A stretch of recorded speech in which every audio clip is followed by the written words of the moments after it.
નમસ્તે મિત્રો, કેમ છો બધા? આશા રાખું છું કે તમે બધા મસ્ત હશો ને સ્વસ્થ હશો તમારી જિંદગીમાં. તો ચાલો એક નવી રેસીપી લઈને તમારી સમક્ષ આવી ગઈ છું. આજે આપણે બનાવીશું વ્રત ઉપવાસમાં ખાઈ શકાય તેવી નવી મીઠાઈની રેસીપી. અને હા મિત્રો, હવે રક્ષાબંધન નજીક આવે છે તો તમે તમારા ભાઈ માટે આ મીઠાઈ બનાવીને લઈ જઈ શકો છો. એકદમ હેલ્ધી છે, ટેસ્ટી છે. અને આવી મીઠાઈ તો તમને માર્કેટમાં ન મળે, પૈસા દેતા પણ તમને આ મીઠાઈ માર્કેટમાં બિલકુલ નહીં મળે. તેટલી હેલ્ધી છે અને ટેસ્ટી પણ એટલી જ છે.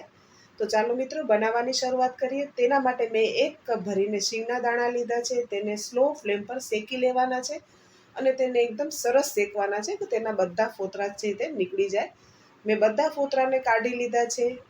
1 વાટકી આપણા શીંગના દાણા છે તો તેનાથી અડધું આપણે કોપરું લેવાનું છે. તમે કોપરું ન લેતા હોય તો તમને જે કોપરાનો બારે જે તૈયાર મળે તે પણ તમે લઈ શકો છો. હવે 2 મેં મિલ્ક પાવડરના 10-10 રૂપિયાના પેકેટ લીધા છે.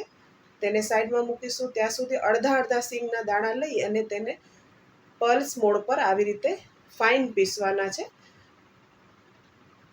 હવે આપણે તે જ જારમાં કોપરું લઈશું અને તેને પણ સરસ રીતે પીસી લઈશું.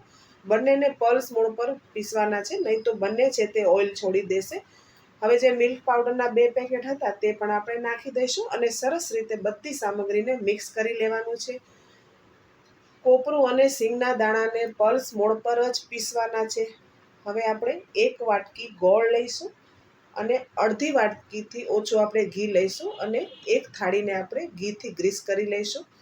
હવે એક પેન લઈશું, તેમાં આપણે ઘીને નાખી દઈશું અને જે ગોળ હતો તે નાખી દઈશું.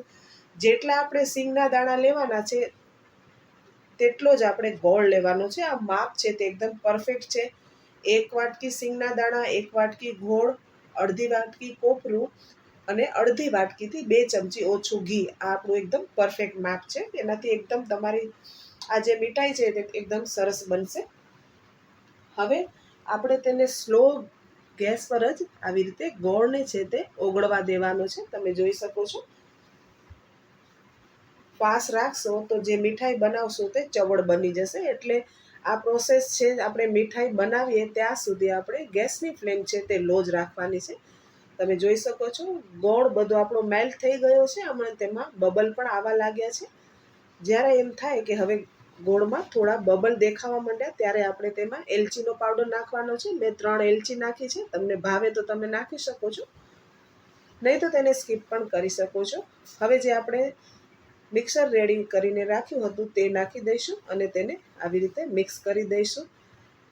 આપણે જે આ મિક્સર નાખ્યું તે નાખવા પછી ખાલી અડધી મિનિટ જ આપણે ગેસને ચાલુ રાખવાનો છે. તે પણ લો ફ્લેમ જ રાખવાની છે. હું ફરી પાછું તમને કહું છું, નહીં તો તમારી મીઠાઈ છે તે બગડી જશે, ચવડ બની જશે. બગડશે તો નહીં પણ ચવડ બની જશે.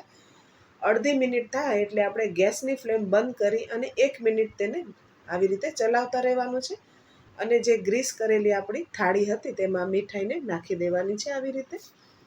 હવે તેને સ્પેચ્યુલાની મદદથી આવી રીતે સરસ રીતે ફ્લેટ કરી લેવાની છે તો બધી બાજુ સરખી રીતે ફેલાઈ જાય.